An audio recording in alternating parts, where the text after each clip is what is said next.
Good afternoon, everyone, and welcome to Tesla's third quarter 2024 Q&A webcast. My name is Travis Axelrod, Head of Investor Relations, and I'm joined today by Elon Musk, Vaibhav Taneja, and a number of other executives. Our Q3 results were announced at about 3 p.m. Central Time in the update deck we published at the same link as this webcast. During this call, we will discuss our business outlook and make forward-looking statements. These comments are based on our predictions and expectations as of today.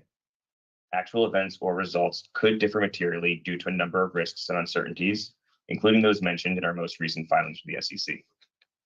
During the question and answer portion of today's call, please limit yourself to one question and one follow-up. Please use the raise hand button to join the question queue. Before we jump into Q&A, Elon has some opening remarks. Elon? Thank you.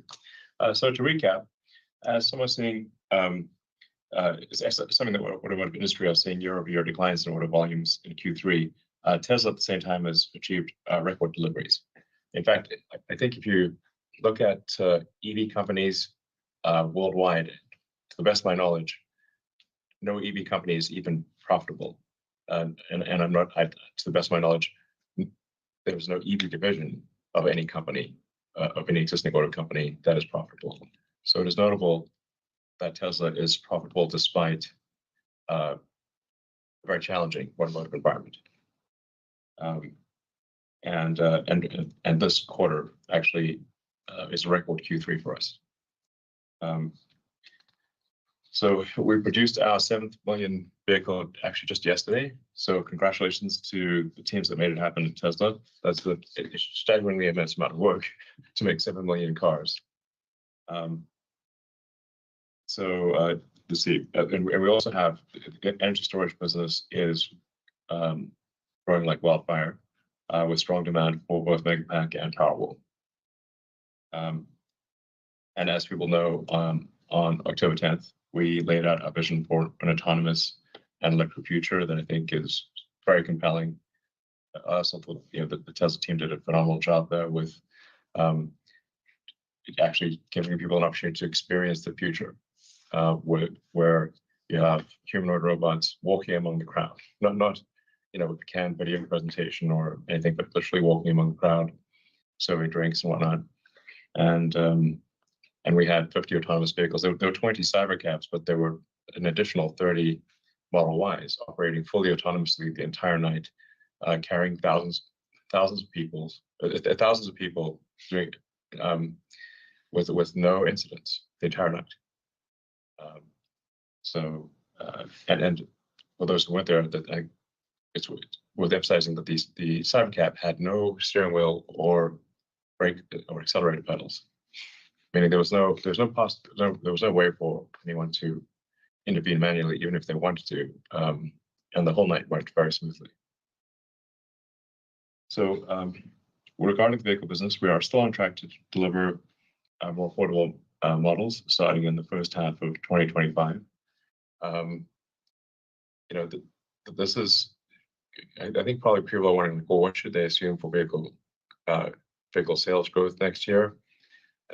And at the risk of to take a bit of risk here, I do want to give some rough estimate, which is I think it's 20 to 30% vehicle growth next year. Notwithstanding negative external events, like if there's some force majeure events, like some big war breaks out or interest rates go sky high or something like that, then we can't overcome massive force majeure events. But I think with our lower cost vehicles, with the advent of autonomy, something like a 20 to 30% growth next year is my best guess. And then Cybercab reaching volume production in 26. We do feel confident of Cybercab reaching volume production in 26, not just starting production, but reaching volume production in 26. And that should be substantial growth. We're aiming for at least 2 million units a year of Cybercab. That'll be in more than one factory, but I think it's at least 2 million units a year, maybe 4 million ultimately.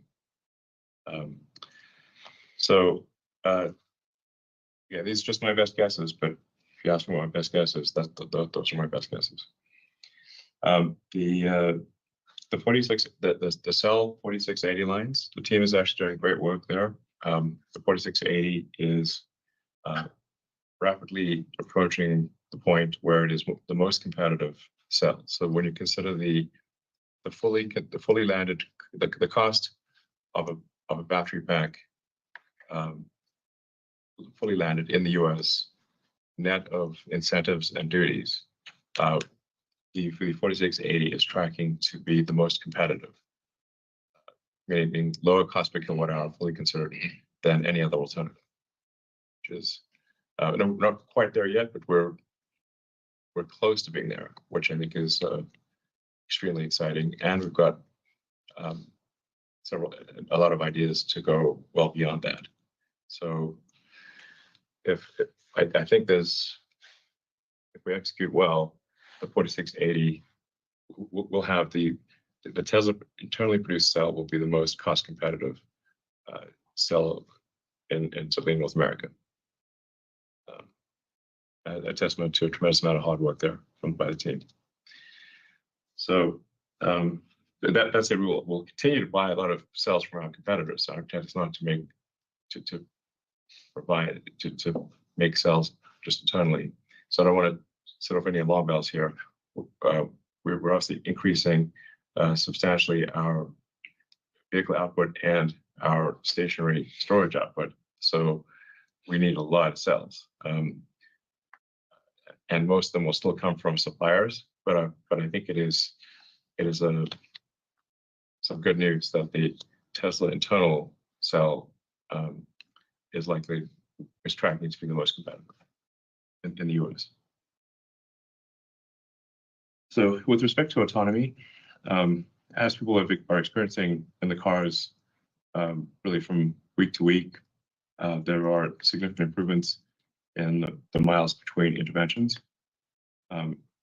So with the new version 12.5, the release of full self-driving and Cybertruck, the combining the code into a single stack so that the city driving and the end-to-end highway driving are one stack, which is a big improvement for the highway driving. So it's just all neural nets. And the release of actually Smart Summon. We try to have a sense of humor here at Tesla. And we're also, so that's 12.5. Version 13 of FSD is going out soon. Ashok will elaborate more on that later in the call. We expect to see roughly a 5 or 6-fold improvement in miles between interventions compared to 12.5. And actually, looking at the year as a whole, the improvement in miles between interventions, we think will be at least 3 orders of magnitude. So that's a very dramatic improvement in the course of the year.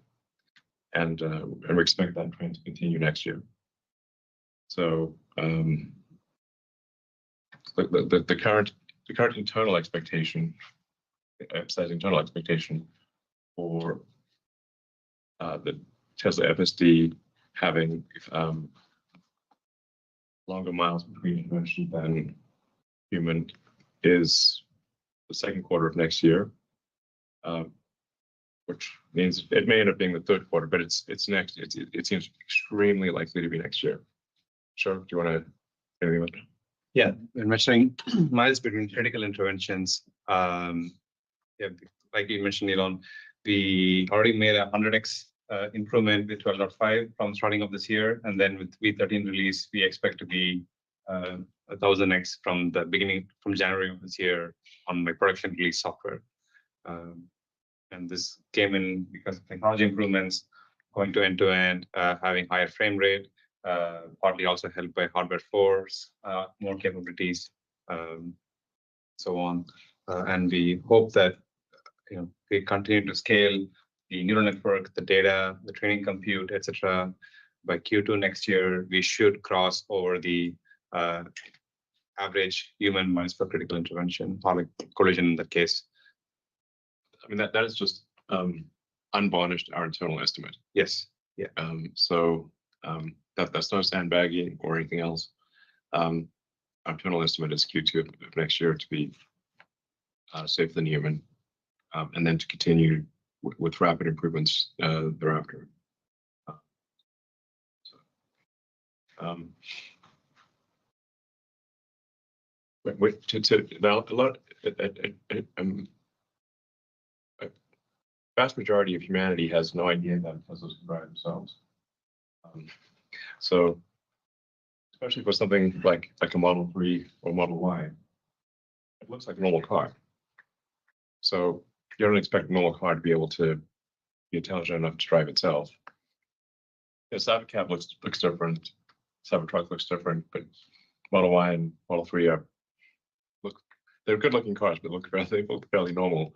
You don't expect a fairly normal-looking car to have the intelligence, enough AI to be able to drive itself, but it does. So we do want to expose that to more people, and so we're doing every time we have a significant improvement in the software, we'll roll out another sort of 30-day trial, so to encourage people to try it again. And we are seeing a significant improvement in adoption.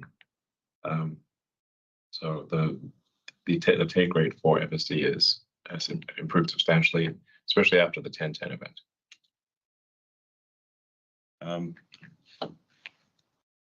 Yeah, so there's no need to wait for robotaxi or cybercab to experience full autonomy. We expect to achieve that next year with our existing vehicle lineup.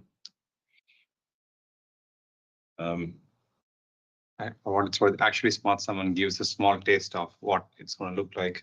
The car able to drive itself to the user within private parking lots. Currently, it's speed limited, but then it's going to quickly be increased. And we already had more than 1 million usage items of Smart Summon. Yep. So, and we have for Tesla employees in the Bay Area, we already are offering a ride-hailing capability. So you can actually use with the development app, you can request a ride, and it'll take you anywhere in the Bay Area. We do have a safety driver for now, but the software required to do that. We've developed, and I mean, David, do you want to elaborate on that? Yeah, sure. It's David. We showed some screenshots of this in the Q1 shareholder deck, and yeah, this is real. We've been testing it for the better part of the year, and the building blocks that we needed in order to build this functionality and deliver it to production, we've been thinking about and working on for years. It just so happens that we've used those building blocks to deliver great features for our customers in the meantime, such as sharing your profile, synchronizing it across cars, so that every single car that you jump into, whether it's another car that you own or a car that somebody's loaned to you or a rental car that you jump into, it looks exactly like yours. Everything synchronized, seat mirror positions, media, navigation, everything is the same, just what you would expect from one of our robotaxis.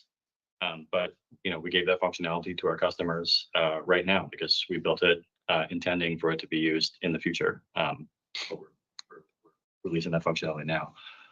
All the end-to-end cybersecurity that we knew we were going to need to deliver that functionality, sending a navigation to destination from your phone to the vehicle. And so, you're doing that now with the ride-hailing app, but it's something that we've made available to customers for years. Seeing the progress on a route in the mobile app, that's something you'll need for the ride-hailing app, but again, we released it in the meantime. So it's not like we're just starting to think about this stuff right now while we're building out, the early stages of our ride-hailing network. We've been thinking about this for quite a long time, and we're excited to get the functionality out there.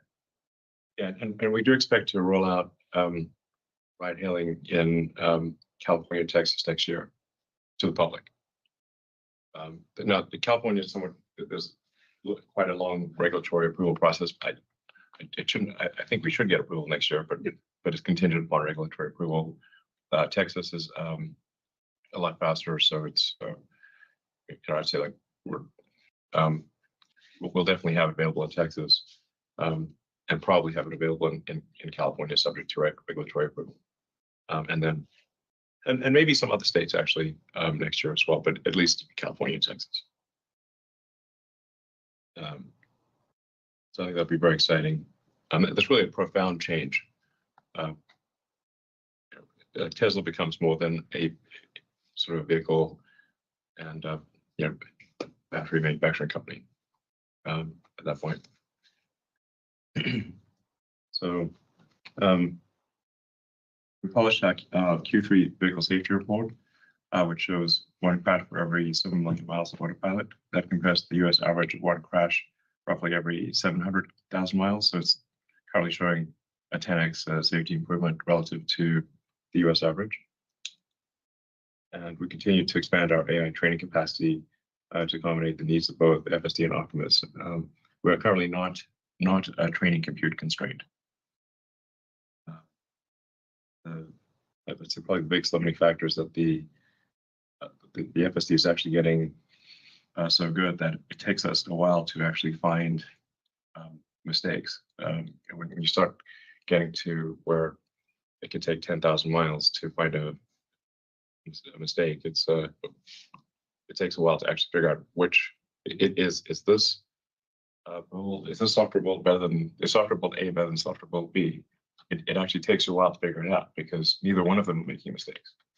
What take a long time to make mistakes. So that's actually the single biggest limiting factor is how long does it take us to figure out which version is better? Sort of high-class problem. Obviously, having a giant fleet is very helpful for figuring this out. And then with Optimus, we showed a massive improvement in Optimus's dexterity movement on October 10th, and our next gen hand and forearm, which has 22 degrees of freedom, which is double the prior hand and forearm. It's extremely human-like. And also has much better tactile sensing. It's really, I feel confident saying that we have the most advanced humanoid robot by a long shot. And we're moreover the only company that really has all of the ingredients necessary to scale humanoid robots. Because the things that what other companies are missing is that they're missing the AI brain, and they're missing the ability to really scale to very high volume production. So you sometimes see some impressive video demos, but they lack the localized AI and the ability to scale volume to very high numbers. As I've said on a few occasions before, I think Optimus will ultimately be the most valuable part. And I think it has a good chance of being the most valuable product ever made. For the energy business, that's doing extremely well. And there's the opportunity ahead is gigantic. The Lathrop Megapack factory reached 200 megapacks a week, which is now a 40 gigawatt hour a year run rate. And we have a second factory in Shanghai that will begin with a 20 gigawatt hour a year run rate in Q1 next year, so just next quarter. That'll also scale up. It won't be long before we're shipping 100 gigawatt hours a year stationary storage at Tesla.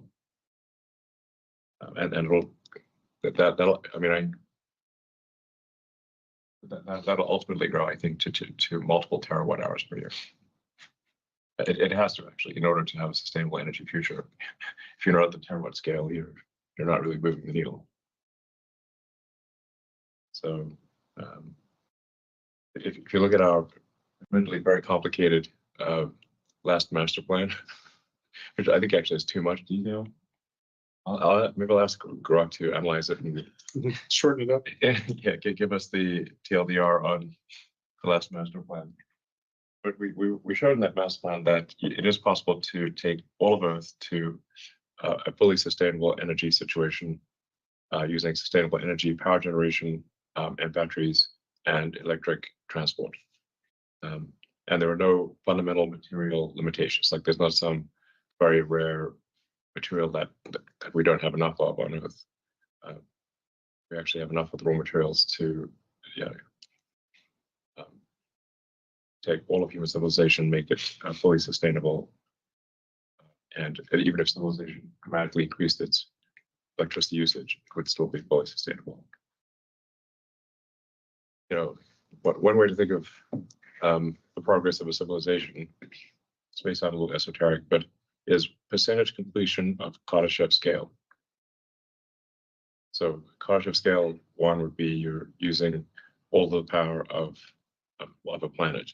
We're currently less than 1% on Kardashev level 1. Level 2 would be using all the power of the sun. And level 3, all the power of the galaxy. So we got a long way to go. Long way to go. When you think in Kardashev terms, it becomes obvious that by far the biggest source of energy is the sun. Everything else is in the noise. So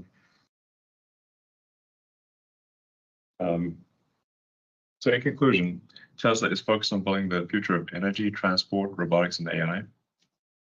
And this is a time when others are just focused on managing around near-term trends. We think what we're doing is the right approach. And if we execute on our objectives, and I think we will, Tesla, my prediction is Tesla will become the most valuable company in the world, and probably by a long shot. I want to thank the Tesla team once again for strong execution in a tough operating environment, and we're looking forward to building an incredibly exciting future. Thank you. Great. Thank you very much, Elon. And Vaibhav has some opening remarks as well. Yeah, thanks. Our Q3 results were overall positive and once again demonstrate the scale to which businesses evolved over the years with the generation of record operating cash flows of 6.3 billion. Our automotive revenues grew both quarter-on-quarter and year-on-year. While we had unit volume growth, we did experience a reduction in ASPs, primarily due to the impact of financing incentives. As a reminder, we are providing these incentives primarily using third-party banks and financial institutions and recognize the cost of these incentives as an upfront reduction to revenue.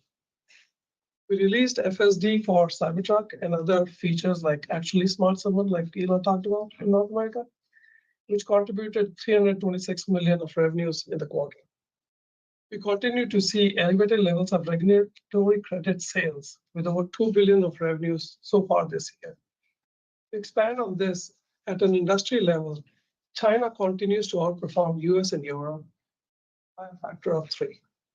And if there is something to be learned from that, this gives a signal of what is to come in other regions as customers' acceptance of EV grows. And we feel that is the right strategy to build affordable and more compelling EVs. Our focus remains on growing unit volume while avoiding a buildup of inventory. To support this strategy, we're continuing to offer extremely compelling vehicle financing options in every market. When you compare any vehicle in our lineup with other OEMs, we believe our vehicles provide much better value, particularly when you consider the safety features, performance, and unparalleled software functionalities like David also talked about, include also what Ashok had talked about around autonomy, music options, parental controls, and much more. While every vehicle in our lineup comes up with these capabilities, there is an awareness gap, not just with buyers, but at times even with existing owners. We plan on making these more visible in our interactions with both existing and future customers. Automotive margins improved quarter-over-quarter as a result of FSD feature release discussed before. Increase in our overall production and delivery volume, continued benefit from commodity pricing, and more localized deliveries in region, which resulted in lower freight and duties. Sustaining these margins in Q4, however, will be challenging given the current economic environment. Note that we are focused on the cost per vehicle, and there are numerous work streams within the company to squeeze out costs without compromising on customer experience. Yeah, something that's a helpful, hopefully a helpful macro trend is if there's a decline in interest rates, this has a massive effect on the on automotive demand. The vast majority of people, the demand is driven by the monthly payment. Can they afford the monthly payment? So I think most likely we'll see continued decline in interest rates, which helps with affordability of vehicles. Yeah, I mean, that is one trend which we observed in the industry that, because of the affordability being impacted because of interest rates, people are holding on to the cars longer, especially in the US.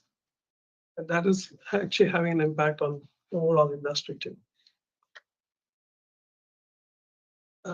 As we discussed earlier, in prior quarters, energy deployments fluctuate quarter-over-quarter due to customer readiness, location of orders being fulfilled, and not necessarily an indicator of demand or production within the quarter. While we did see a decline in Q3, we expect to grow deployments sequentially in Q4 to end the year with more than double of last year.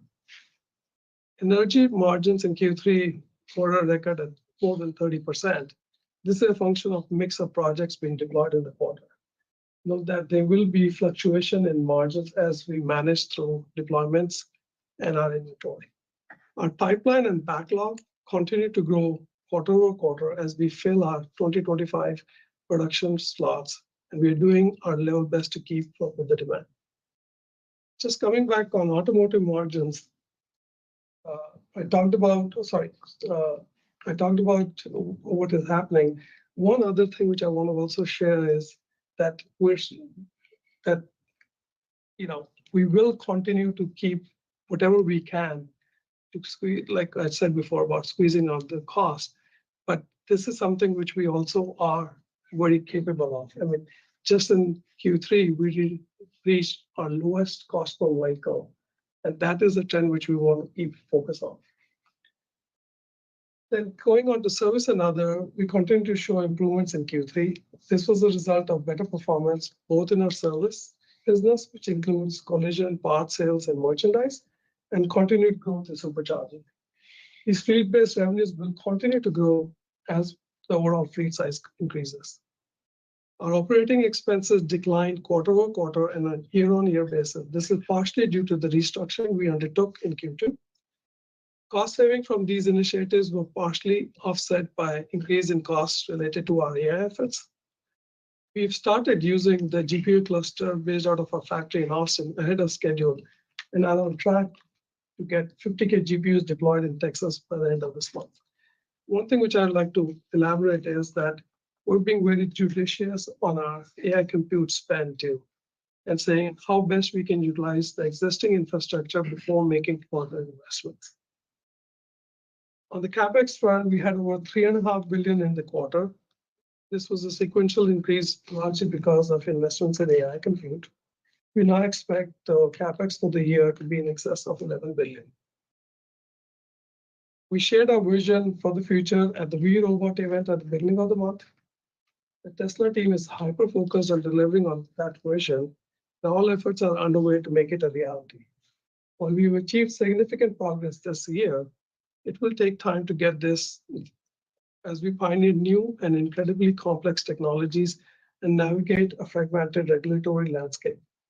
The future is incredibly bright, and I want to thank the Tesla team once again for all their help. Great. Thank you very much, Vaibhav. Now we'll go to investor questions.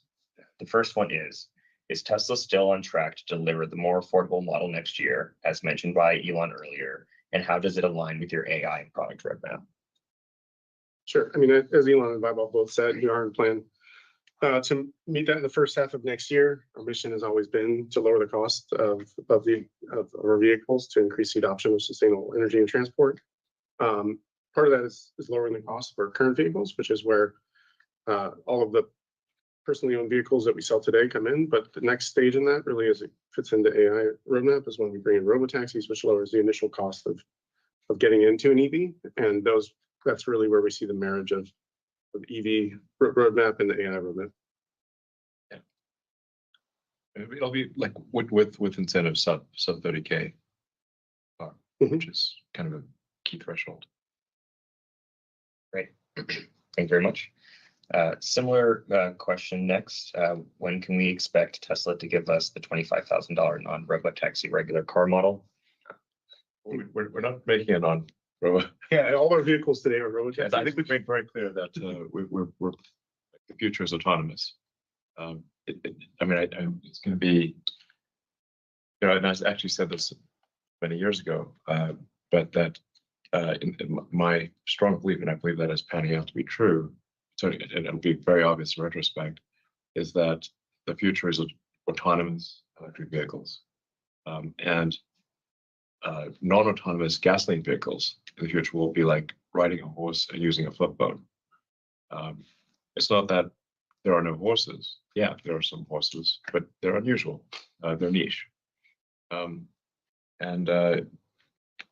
So it just everything's going to be electric autonomous.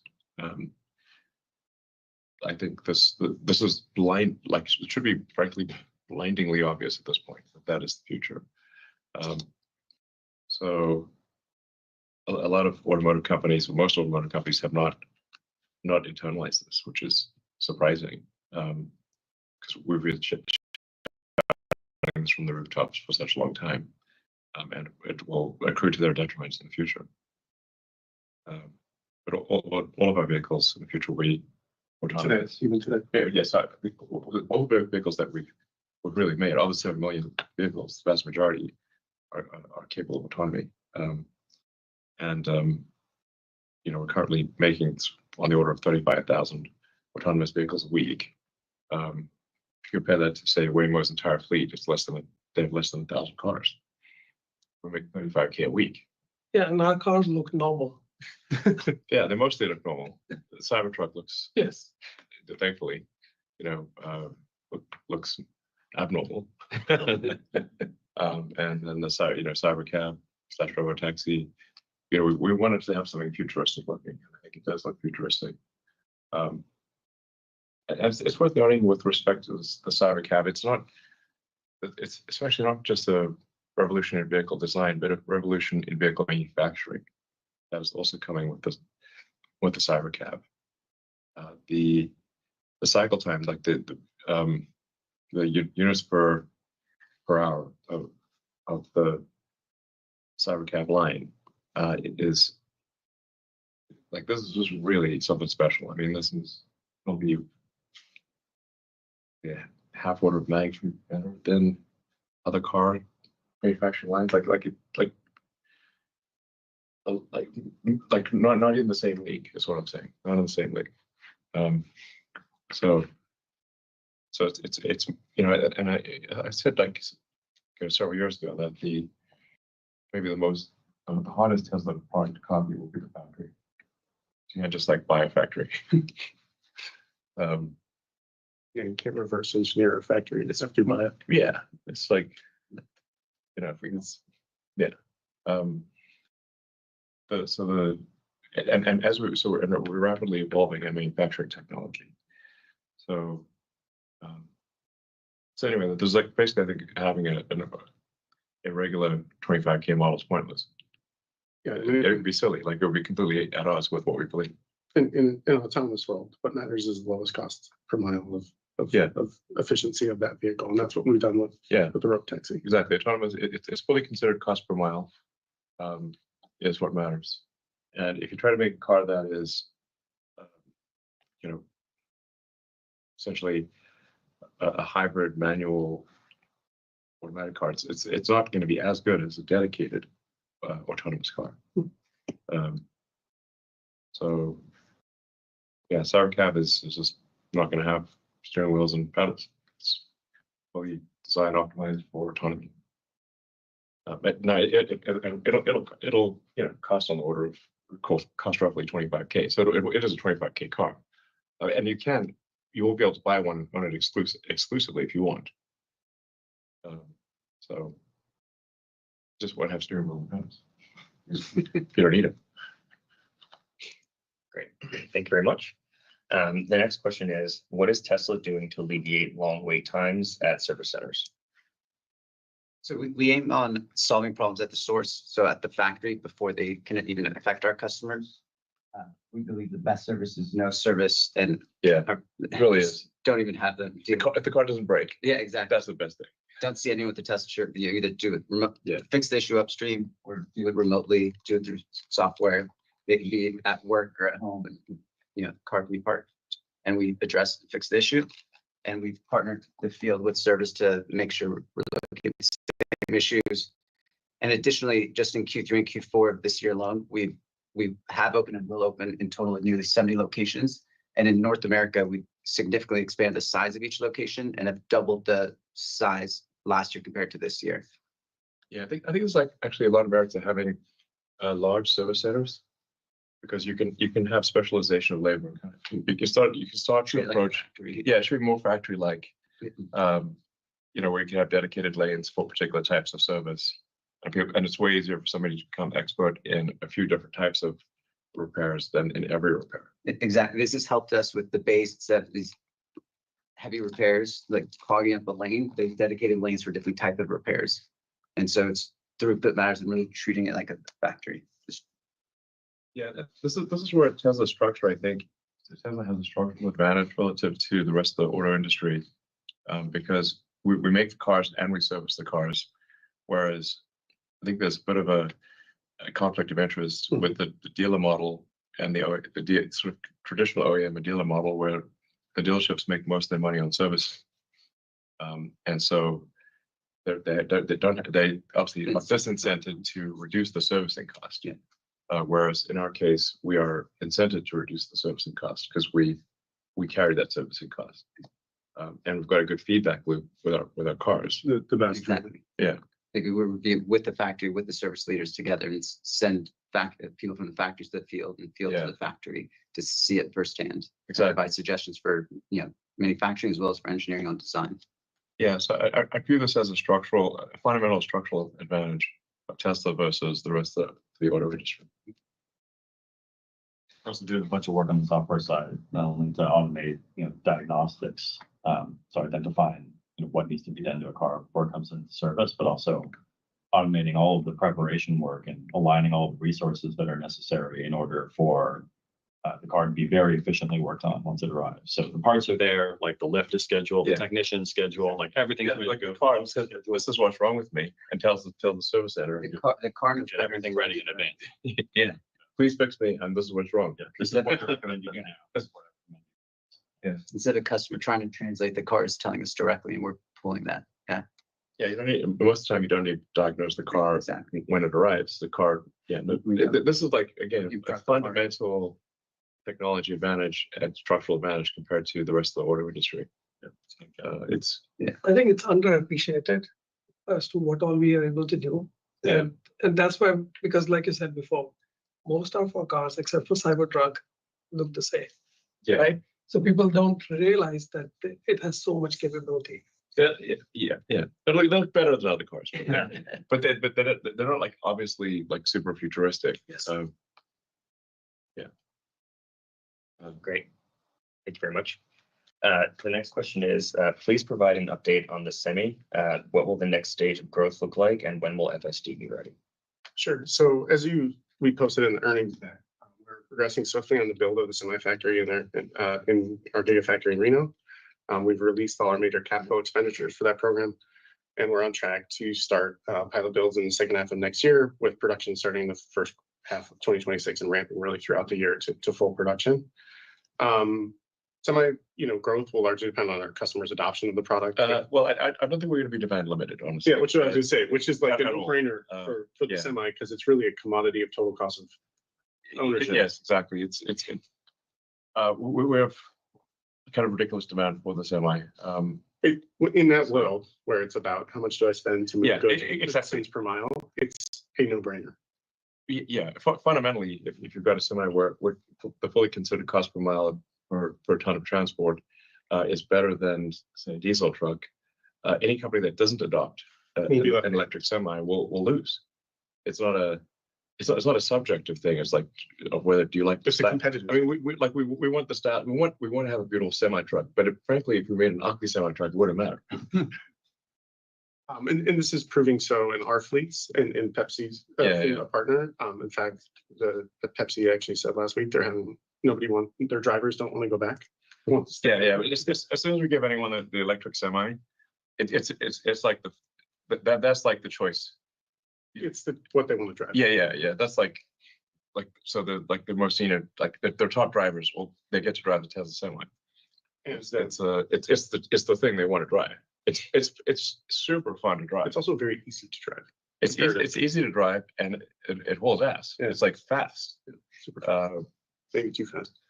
Well, but I mean, regular like you've seen like the videos of where like the Tesla electric Semi can go uphill. Speeding past like the diesel truck. Or even cars. Yeah, even cars. So it's responsive. It's you floor it and that truck actually moves. And that's a benefit not only for the driver and for the goods, but also for safety in terms of other drivers on the road. You don't get stuck behind the Semi. You're not in a slowdown situation in the on-ramp. I mean, how that plays into, FSD, which is the second part of the question. All of the Semis have been, since the couple hundred we've deployed already, and the ones that we'll be building next year and throughout the future, have all of the hardware and the cameras necessary to deploy FSD. And we're currently training with that small fleet that we have. And as soon as the fleet is trained and the neural nets are up, we'll get FSD onto that platform. Yeah, I mean, it'd be a massive improvement in driver fatigue, you know, because and driver safety. We've got sort of the anti-jackknifing software. Where you don't have to worry about your brakes overheating if you go down a steep hill because we use regenerative, like that energy goes back into the pack. Actually, when we leave Reno, So it's just like it's like radically better than a diesel semi. It's what the drivers love it. Great, guys. Thank you very much. Our next question is, when will Tesla incorporate X and Grok in all of the Tesla vehicles? Well, I mean, these are relatively small fry things, you know. But yeah, I think we'll keep expanding, you know, what is available in the car on the screen, and also improving like the browser. So like just generally, you can access anything you want in the car. In fact, for the Tesla, you know, once you get to full autonomy, you actually want fully a system that is can do anything. Like if you want to browse the internet, if you want to you know, ask AI questions, if you want to watch a movie, if you want to play a video game, if you want to do, you know, some productivity thing, you can do anything you want in an autonomous vehicle because you don't need to drive. So that's why the Cybercab's got a nice big screen and a great sound system, so you can watch a great movie with. It's like being like in a personal movie theater. Yeah, personal movie theater.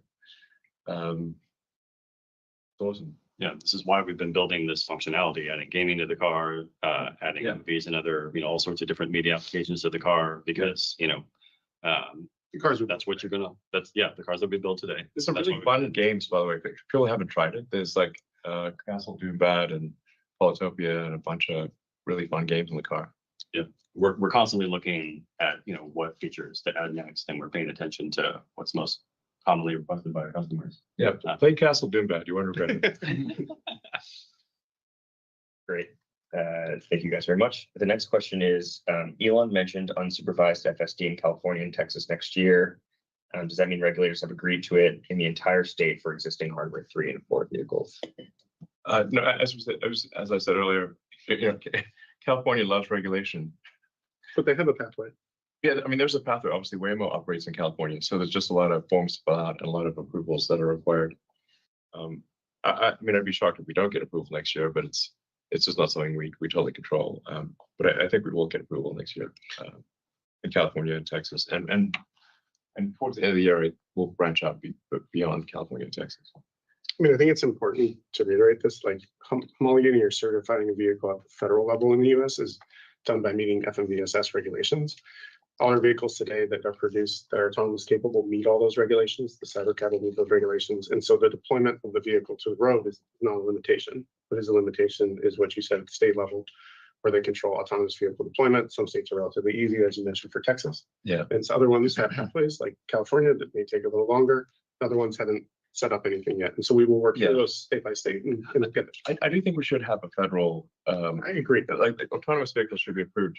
It should be possible to. Congress, if you're listening, let's get a federal AV. There should be a federal approval process for autonomous vehicles. I mean, that's how the FMVSS is Started and worked. federal motor vehicle. The FMVSS is federal. Yeah, so I mean, in 2017 and 18, it's when regulators started looking at it, and it's really kind of stalled since then, but we would appreciate and would support helping out with those regulations. It really needs to be like a national approval is important. You know, if there's a Department of Government Efficiency, I'll try to help make that happen. And just for everyone, not just Tesla, obviously. But you know, just we like some things in the US are state by state regulated, like for example, insurance, and it's like it's incredibly painful to do it state by state, 50 states. And I think there should be a national approval process for autonomy. So. Great. Thanks, guys. The next question is, what is the plan for 2025? I mean, I think we're just talking. I mean, basically we talked through this. There's a lot going on. Elon already mentioned that we're working on cheaper models to come out. I mean, there's work which the team is doing to get the factories ready today to try and make that happen. Yeah. By the way, the amount of work required to make a lower cost car is insanely high. but like it is harder to get like 20% of the cost out of a car than it is to design the car and build the entire factory in the first place. Mhm. It's like excruciating. And there's not a lot of movies made about the heroes who got 20% of the cost out of a car. But let me tell you, there should be. Little change. Whoever who got that is incredibly heroic. It's a little changes. It's not like a silver Yeah, bullet. it's like there should be the heroes who got 20% cost out of a car is like, damn, I have a lot of respect for them. We were talking Movie. It's like, you know, I think you probably could make a compelling movie, but it just no, like if you actually saw how hard if people actually saw how hard it was to do that, you'd be like, whoa, that's damn hard. just yesterday, we were talking about potting. Yeah, I mean, honestly, you're like literally, yeah. I mean, there's a lot of, when I do call it sort of like getting cost out of things, it's kind of like, it's like game of pennies. It's like Game of Thrones, but pennies. You know, first approximation, if you've got 10,000 items in a car, very rough approximation, and each of them costs $4, then you have a $40,000 car. So then if you want to make a $35,000 car, you've got to get 50 cents on average out of the 10,000 items. Every time, every part. Yeah. And it's like, you know, and then obviously the best is you delete some parts. In fact, we found we're able to delete a lot of parts. I'm very excited about the Cybercab design and the both, you know, how we're rethinking the design of a car for the Cybercab, designing it for ultra high volume production, and then designing a machine that builds the machine that I think is also revolutionary. And it's just that there's no other car company that's even trying to do what we're doing. Like, I've even heard of it, actually. In fact, I'm certain there isn't one.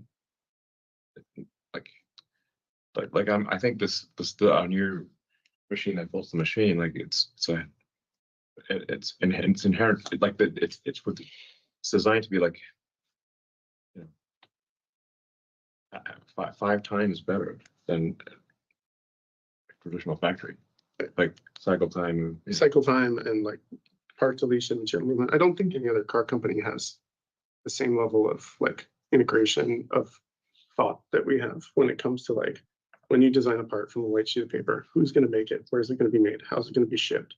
How's it going to be assembled into the vehicle? And like at any one point, if something is done in a silo, it becomes a bottleneck of either cost or time or efficiency. But with the robotaxi, you know, the development, like we've done a good job on combining all that and then like blowing up how it's made and saying it should be made this way and rethinking it all so that it's the most efficient factory possible. That shows it will show in our CapEx efficiency when we deploy it. It shows in the number of parts, it shows in the simplicity of the vehicle, but also how it performs in terms of like end user state.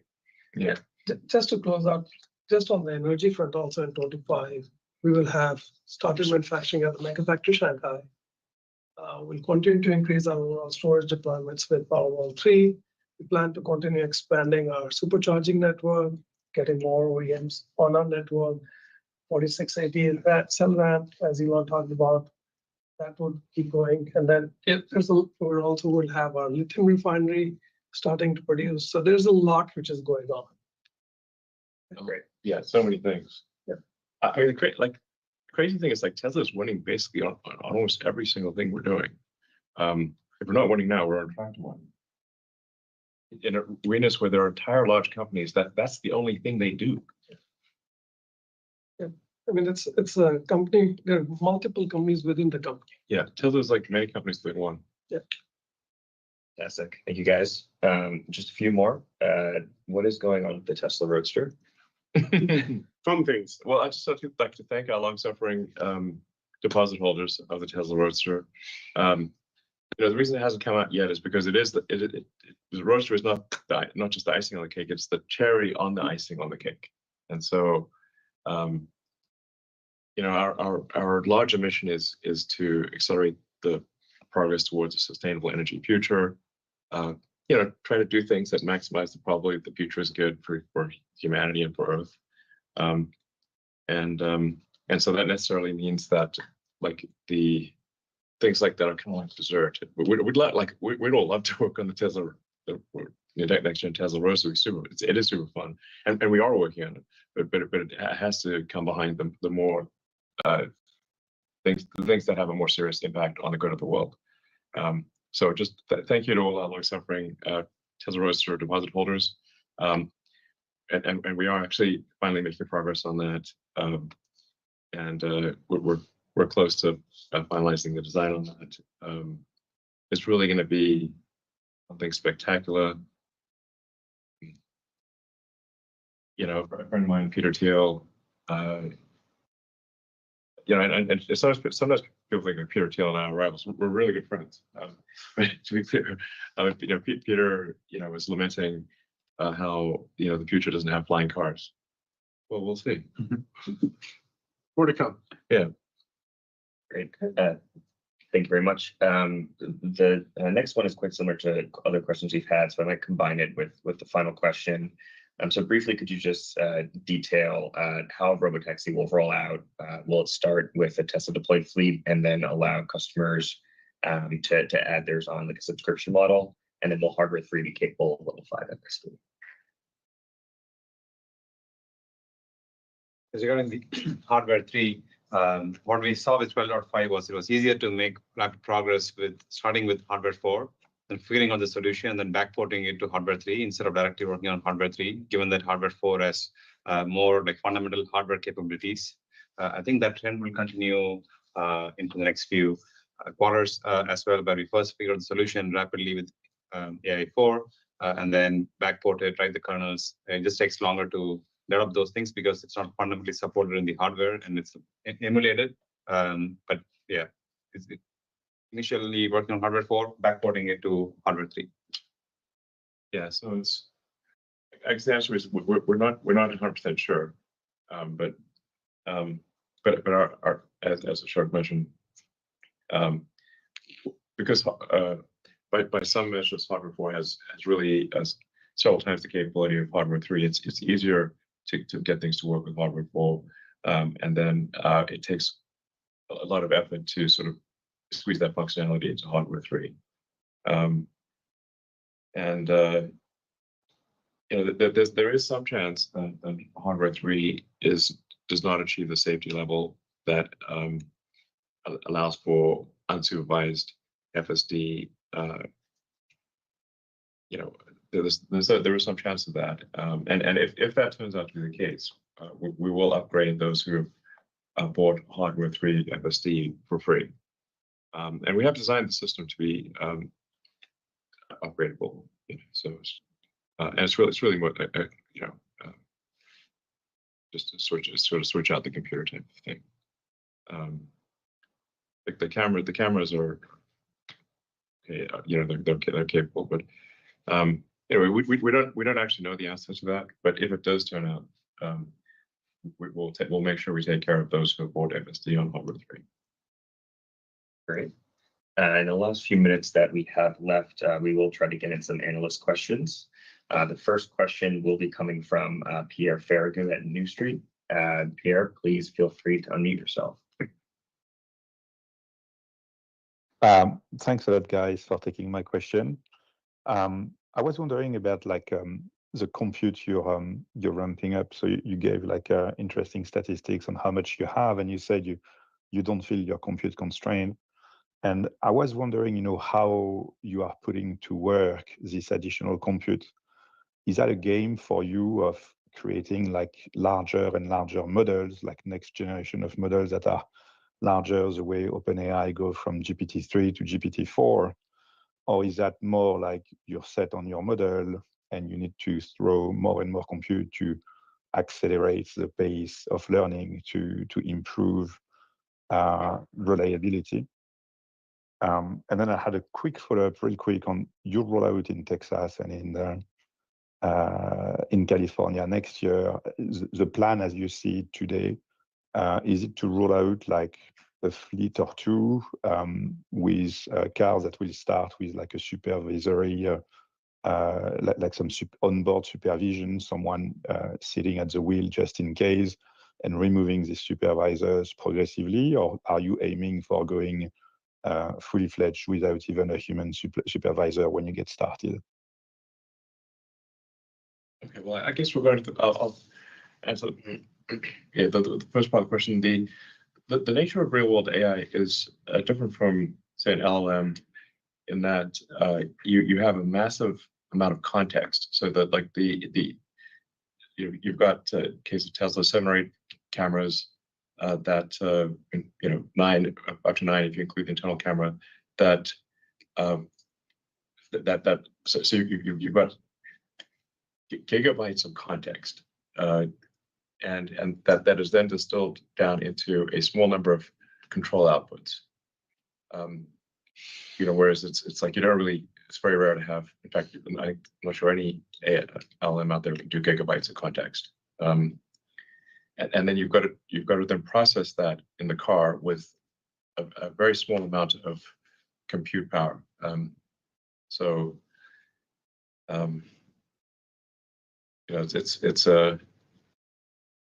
It's all doable and it's happening, but it is a different problem than what, say, a Gemini or an OpenAI is doing. Now, part of the way you can make up for the fact that the inference computer is quite small is by spending a lot of effort on training. And just like a human, the more you train on something, the less mental workload it takes when you try to when you do it. Like when the first time like a human starts driving, it absorbs your whole mind. But then as you train more and more on driving, get very good, then the driving becomes a background task. It only absorbs a small amount of your mental capacity because you have a lot of training. So we can make up for the fact that the inference computer is it's tiny compared to a 10 kilowatt bank of GPUs, because you've got a few hundred watts of inference compute. We can make up that with heavy training. So yeah, that's and then there's also vast amounts of the actual petabytes of data coming in are tremendous. And then sorting out what training is important was of the vast amounts of video training or video data coming in from the fleet, what is actually most important for training? That's also quite difficult. But as I said, we're not currently training compute constrained. I'm not sure if you want to elaborate on it. Yeah. Like you mentioned, the training helps both train larger models, also to train quicker. But in the end, we still got to pick which models are performing better. So the validation effort to picking the models, because the miles per intervention is pretty large, we have to drive a lot of miles to go in closed loop. We do have simulation and other ways to get those metrics. Those do help, but in the end, that's a big bottleneck. Yeah, that's why we're not training compute constraint alone. And there's other axis of scaling as well, which is data, figuring out which data is more useful. That is an important task, and we're focusing on that. Yeah. So as it relates to the second part of your question, Pierre, about safety drivers and rolling it out, each state has different requirements that, in terms of how many miles and how much time you need to have a safety driver and not have a safety driver. We're going to follow all those. We're not going to violate whatever regulations are out there, but safety is a priority. But the goal is obviously that when we're ready and safety is there, we'll remove all the drivers from the rideshare program. Yeah, I mean, I guess like we think that we'll be able to have driverless Teslas doing paid rides next year, sometime next year. All right, thank you. And our next question comes from Adam Jonas at Morgan Stanley. Adam, please feel free to unmute yourself. Okay, thanks everybody. Just had a question about the relationship between Tesla and xAI. Many investors are still not clear how the work at xAI is truly beneficial to Tesla. Some even take the view that the two companies may even be in competition with each other in terms of talent and tech, and even your time, Elon. So what's your message to investors on that relationship between Tesla and xAI, and where do you see it going over time? Thanks.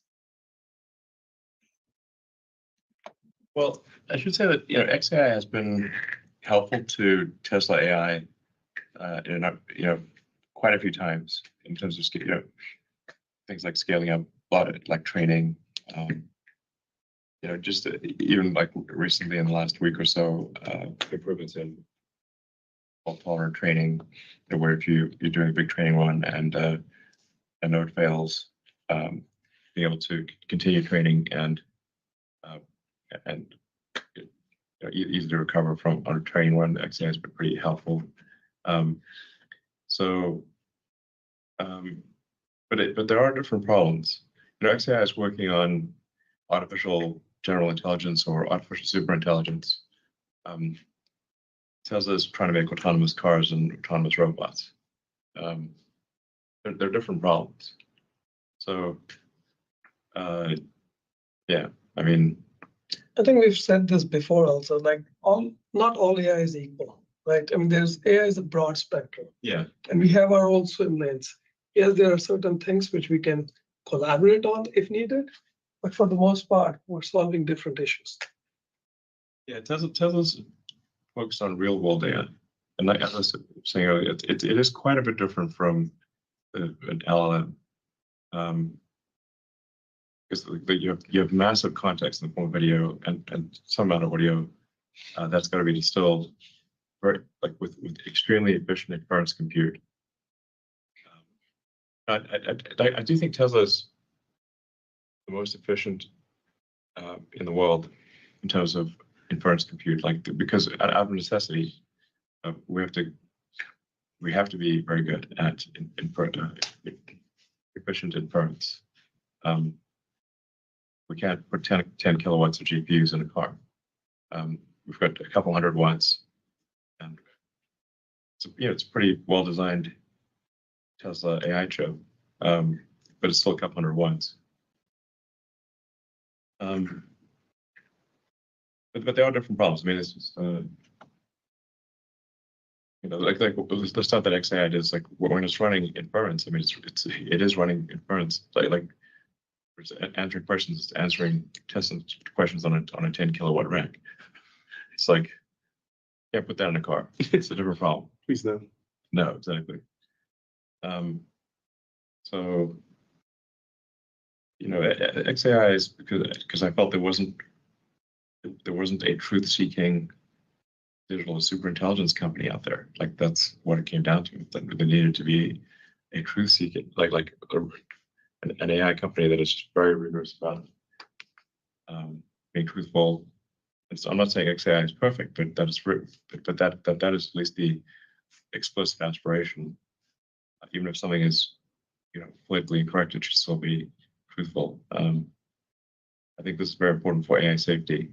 So anyway, I think XAI it has been helpful to Tesla and will continue to be helpful to Tesla, but there are very different problems. Great. And I mean, like if you also think what other car company has a world-class chip design team? Like zero. What other car company has a world-class AI team like Tesla does? Zero. Those were all startups that were created from scratch. Great. Thank you, Elon. And I think that's unfortunately all the time that we have for today. We appreciate all of your questions and we look forward to hearing you next quarter. Thank you very much and goodbye.